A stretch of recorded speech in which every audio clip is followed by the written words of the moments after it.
Witam serdecznie wszystkich tajemniconautów. O, ładny głos ma, albo to je jaj.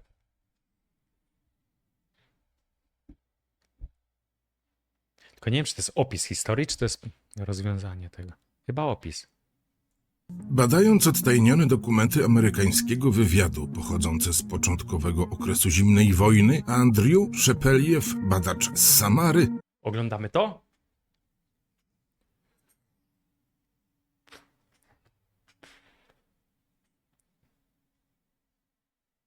Rozwiązana zagadka jest też, czemuś nie logujesz na strony. Może jakiś dokument trzeba nagrać. Słucham tego, a potem się dziwię, czemu moja 14-letnia siostra nie śpi, bo grasz w jakieś horrory i jakieś tajemnicze śmierci. Lepiej graj w to, bo siostra tego nie lubi i nie ogląda. znalazł nieznane wcześniej Kilka minut oglądam, zobaczę, czy to dobrze się dowody ogląda. na to, że samolot rozpoznawczy RB-47 przelatywał nad północnym Uralem w pierwszej połowie 1959 Kurwa, za dużo dat. Szepeliew uważa, że grupa Igora Diatłowa mogła paść ofiarą wybuchu tzw. fotobomby zrzuconej przez amerykańskiego pilota. Amerykanie wierzyli, że to właśnie w tym rejonie mogą zostać rozmieszczone pierwsze bazy operacyjne sowieckich międzykontynentalnych pocisków Pierdolę, ile balistycznych. informacji. W celu przeprowadzenia nocnych zdjęć lotniczych okolicy z samolotów zrzucono potężne bomby błyskowe. W pewnych okolicznościach tego typu amunicja może wybuchnąć we mnie wejdzie. nienormalnie w pobliżu lub na powierzchni Ziemi, powodując miażdżący efekt niszczący przypominający działanie współczesnych wolumetrycznych ładunków detonujących. Opierając się na nowo ujawnionych faktach, Andrew Szepeliew doszedł do wniosku, że grupa turystów Igora Diatłowa mogła stać się ofiarami właśnie tych fotobomb. Andrew, autor książki Inwazja Hotentotów, Początek zimnej wojny i tajemnica Przełęczy Diatłowa, od wielu lat zajmuje się historią lotnictwa. Wcześniej w swojej książce obalił zakorzenioną opinię, że eksperymentalny myśliwiec stworzony w nazistowskich Niemczech, latający skrzypło braci Horten, był niewidzialnym samolotem. Zaloguj się i Wersje angielska i niemiecka. powaga. Przemówił do mnie ten argument. Szczerze. Loguję się chwilkę.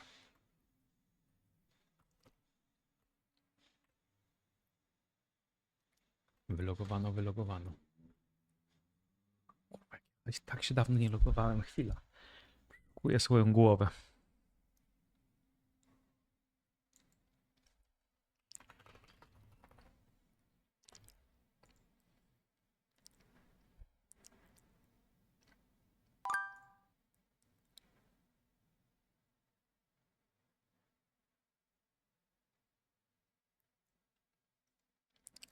Dobra. Jest. Macie linka od tego Leminmo? Za ciemno się zrobiło. Przekręciłem.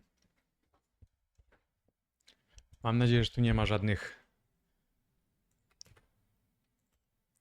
A jak będzie, to będą wakacje na poeń, chuj.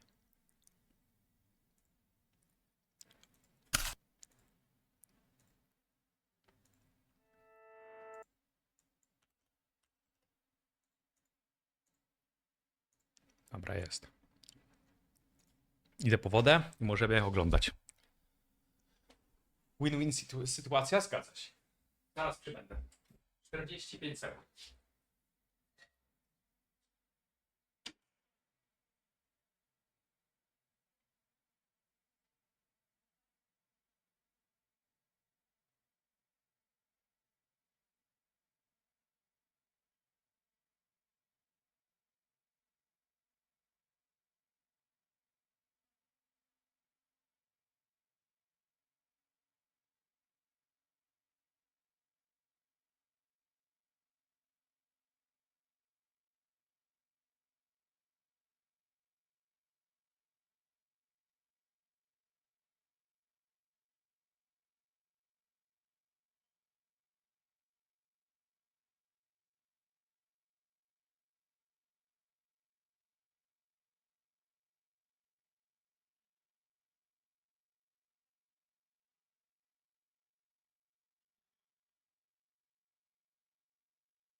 nie była lampa, to był słup.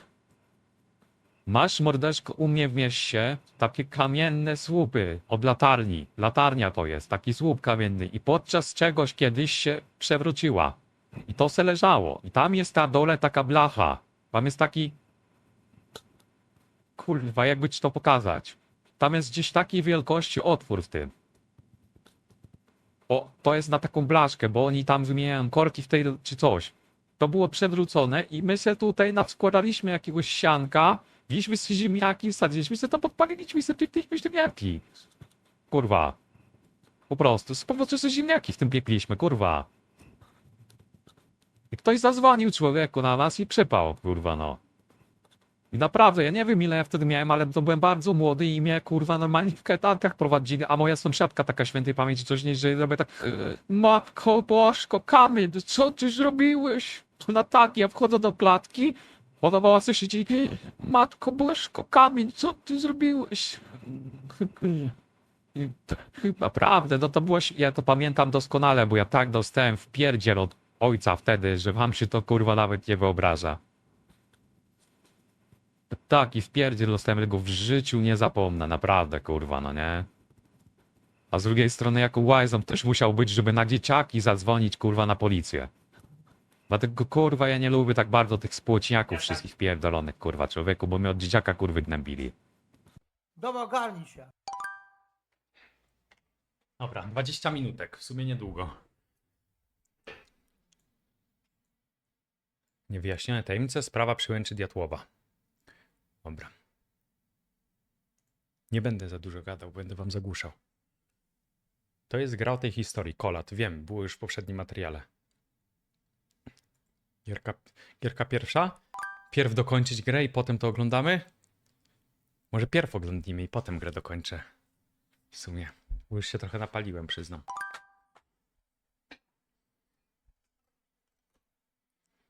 To oglądam. Lemino.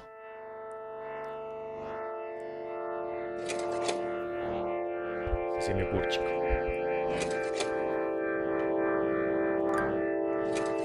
In early 1959, a group of hikers decided to head out on an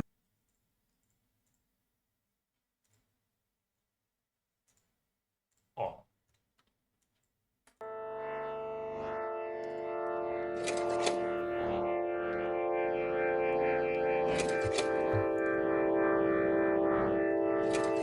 In early 1959, a group of hikers decided to head out on an expedition across a mountainous region of Western Soviet Union.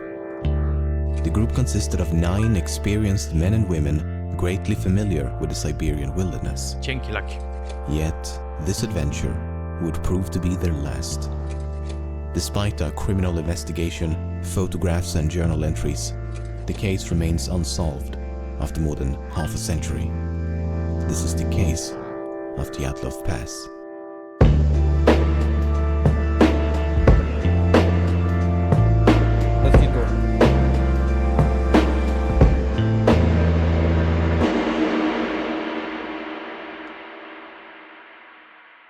In the early morning of January the 23rd, 1959, a ski and hiking team of 10 boarded a train headed for the Ural Mountains in the middle of the Soviet Union. The group consisted of 8 men and 2 women, with Igor Dyatlov as the group's leader. As the train slowly advanced deep into the mountainous Siberian taiga, the group diary received a final entry. I wonder what awaits us on this hike. Will anything new happen? Over the next few days, the group continued to alternate between modes of transportation. First a bus, then a truck, then a horse and sleigh, and eventually they proceed on foot and skis. On January the 28th, one of the hikers named Yuri Yudin had begun to feel quite ill and eventually decided to head back, while the remaining group of 9 continued as planned. These photos were taken just before they parted ways, and it would be the last time he saw his friends alive. The group resumed their expedition across the snow-covered outback and documented everything of note using diaries as well as multiple cameras. Recovered photos and journal entries suggest that the trek progressed as one would expect, with no unforeseen complications. Just lots of snow, bitter cold, and an increasingly arduous landscape. On February the 1st, they reached the foot of a mountain known to the indigenous Mansi population as Dead Mountain. They spend the better part of the day progressing up the slope and eventually decide to set up camp only a few hundred meters from the peak. These are some of the last photos recovered from the cameras, and the last sentence of the final entry reads, "It is difficult to imagine such a comfort on the ridge, with shrill, howling wind hundreds of kilometers away from human settlements."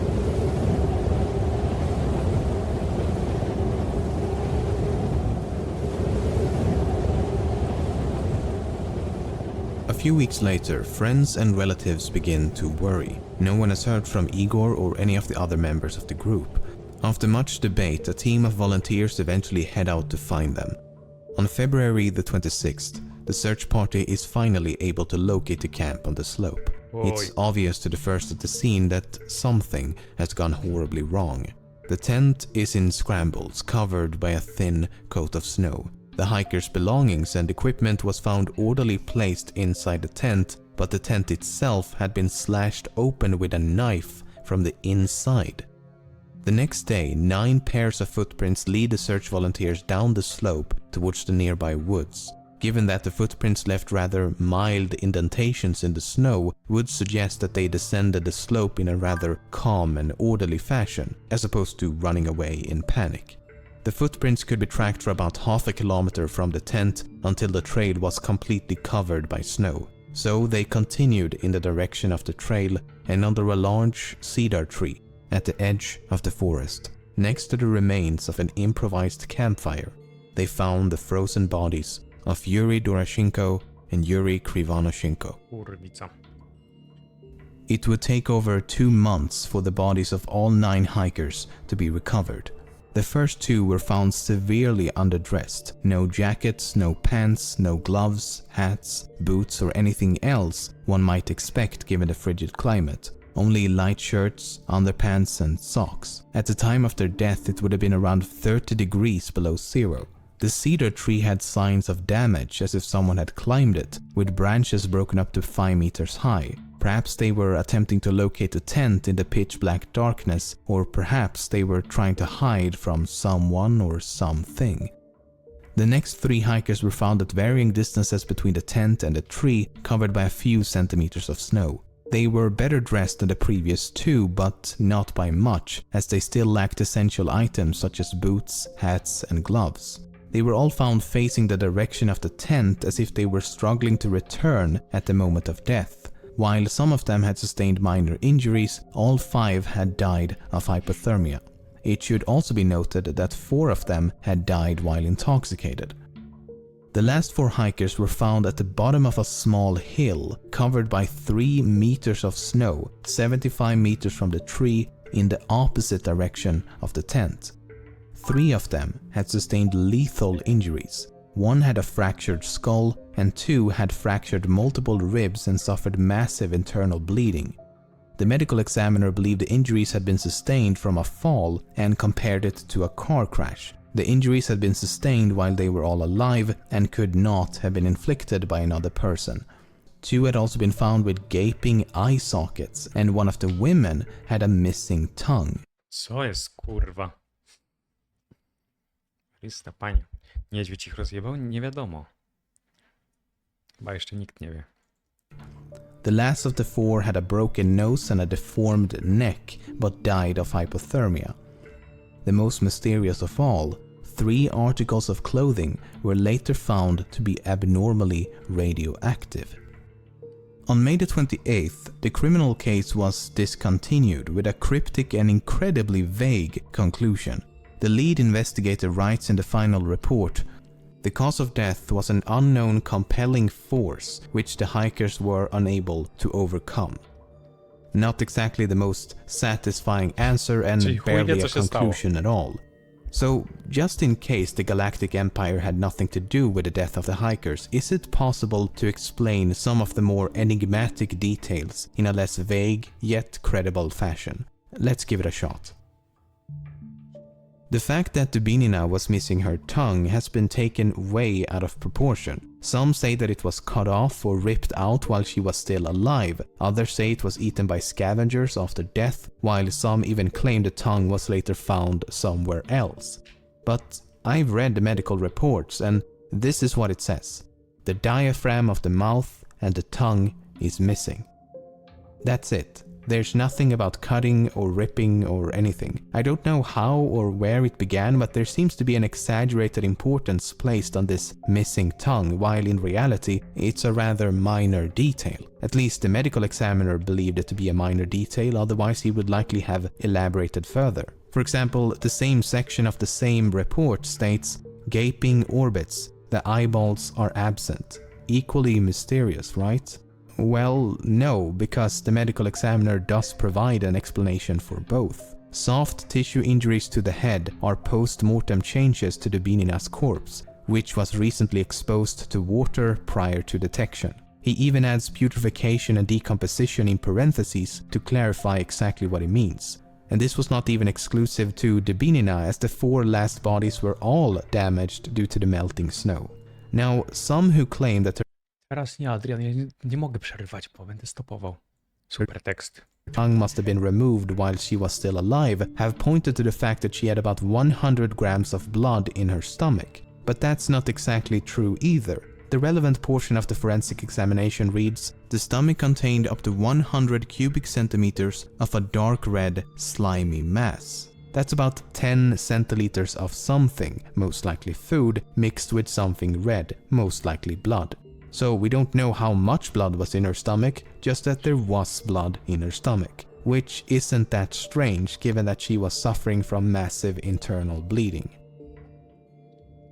One of the most mysterious aspects of this case is that 3 separate articles of clothing discovered on 2 of the bodies were found to be radioactive, which does indeed sound a bit mysterious, but you have to keep in mind that almost everything is slightly radioactive. So we need more details. The radiological studies claim that under normal circumstances, an area of 150 square centimeters should not exceed 5,000 disintegrations per minute. Only 3 articles of clothing exceeded or equaled that limit at 5,000 dpm, 5,600 dpm, and 9,900 dpm. The only explanation given in the report is that the clothes were contaminated as radioactive dust fell from the atmosphere, or the clothes were susceptible to contamination when in contact with radioactive substances. In other words, they were unable to determine exactly how the clothes were contaminated, but it's not unrealistic to believe it to be a result of natural processes. But just in case it wasn't due to the elements, there may be an alternative explanation. Kolevatov had previously worked at a facility developing nuclear materials, and Krivonoshenko had previously worked at a top-secret plutonium production plant for nuclear weapons, and the 3 articles of radioactive clothing belonged to Kolevatov and Krivonoshenko. Around the time of the hiker's disappearance, numerous sources claim to have seen UFOs in the form of orbs of light moving across the night sky for a few seconds up to several minutes. These include 3 soldiers and 2 different hiking groups. Some witnesses also claim that the indigenous Mansi population as well as a group of geologists had told them that they had observed fireballs in the sky around the time of the incident. The problem with UFO sightings is that they are, well, unidentified and often unverifiable as a result. Only one of the hiking groups reported to have seen the UFO during the night of the incident, while the other sightings occurred before or after. Then there's this. This is the very last photo taken with one of the hiker's cameras. It appears to be a photo of some type of light source taken in the middle of the night. Unfortunately, the photo is about as undescriptive as the UFO it is claimed to depict. It could no doubt be a photo of a UFO, and it could no doubt be a photo of a candle, flashlight, fire, stove, or anything else. But let's assume that it is a photo of something in the night sky. What could it potentially be depicting? I can think of a few possibilities. A rocket, a piece of a rocket, man-made space debris during re-entry, a crashing aircraft, or perhaps a meteor. None of which would be too surprising given that this is the Soviet Union in the middle of the Cold War as well as the space race, so there would have been a lot of aerial activity. At the time when space exploration was about as fresh as a prince living in an affluent LA neighborhood, it's not surprising that people were unable to identify the mysterious lights. Regardless, it could not have landed close to the hikers as it would have been found by the search teams. And if the object had already been recovered, there should have been evidence in the form of a crash site, footprints and other activity on the ground. So, given the fact that there is no obvious connection between the UFO and the hiker's disappearance, I'll put this in the spooky red herring box. So, what happened? Why did they leave the tent? Why was it slashed open from the inside? How did some of them sustain such major injuries while the others simply succumbed to the cold? Why were so many of them underdressed? I think the biggest mystery is how it's been able to remain a mystery given the abundance of information. So after spending the better part of this month hiring multiple Russian translators reading through a massive amount of material ranging from theories about a KGB cover-up to a simple avalanche accident, this is what I believe to be the most credible explanation. First of all, why would they leave the tent? That seems to be the most important missing piece of the puzzle. I would argue that the only thing that could make them leave would have to be an immediate threat inside the tent. If something was outside, such as an animal or a UFO, then there would be no reason to cut the tent open. There were no signs of an avalanche, however, they could have escaped believing an avalanche was tumbling towards them. The problem with that theory is that the footprints show them walking in a calm and orderly manner down the slope, Jak Danganronpa, jak prowadzenie dochodzenia. as opposed to running away in panic. So something caused them to panic inside the tent, but once outside, they calmed down and made a conscious decision to walk down the slope. Now, take a look at this photo. The pipe sticking out of the tent entrance is the exhaust pipe of the internal stove. This was a completely unique and homemade design as the leader of the group had built the stove himself. We know they had used the stove on the night of the incident before the incident took place, as partially eaten pieces of fried ham and bacon were found inside the tent. I think that after disassembling the stove and removing the exhaust pipe, the embers inside the stove were accidentally reignited. As the exhaust pipe had been removed, the smoke would have filled the tent in seconds. As they attempted to get control of the flame, they cut a few holes at the top of the tent to vent the smoke. When that didn't work and it became increasingly difficult to breathe, the side of the tent was slashed open and they all escaped in a state of panic. There's even more evidence to support this theory. Several members of the group were found with burn marks on both their bodies and clothing, which could definitely have been a result of the improvised fire under the tree or perhaps a scalding hot metal stove. Some of them were also found with blood around their mouth, and coughing up blood could be a symptom of smoke inhalation. Then there's this photo taken the day before the incident. The jacket has obviously been burned, but the question is how? It's possible that sparks from the stove had accidentally set the jacket aflame. Okay, so they make it outside and quickly realize what a terrible situation they're in. Sub-zero temperatures, no shelter, underdressed, in the middle of a snowstorm, in the middle of the night, in the middle of nowhere. At this point, I think one or more of them made a decision to head for the nearest shelter, which they would have known to be the woods. The reasoning behind this decision is likely multifaceted. The smoke from the tent could have made it impossible to stay within its proximity, and/or the smoke may have caused them to believe that the tent was on fire. Some of them were intoxicated, which could have affected their judgment as well as their sensibility to the cold. And they may also have believed to be closer to the woods than they actually were. So they finally reached the woods and immediately set out to make a fire. Some climbed a tree and scavenged the surrounding area, while those who are more properly dressed head a bit deeper into the woods. About 75 meters from the tree, 4 of them trigger a minor avalanche, taking them over the edge of a ravine with a drop of about 3 meters. As the bottom is filled with rocks and ice, they sustain lethal injuries. 3 of the other 5 hikers decide to head back for the tent, while the remaining 2 slowly freeze to death around a fading flame. Tyle. Ale fajne, bo bez żadnych jakichś takich mocnych teorii spiskowych, tylko plus minus potencjalna wersja, co mogło się wydarzyć. A nie kurwa, że wielka stopa ich napadła. Tak jak w sumie w innych filmikach. Czyli to było Yeti? No nie no. Inne filmiki właśnie coś takiego sugerują, że to Yeti. A ta chyba była taka najbardziej przyziemna. Przynajmniej na to wygląda.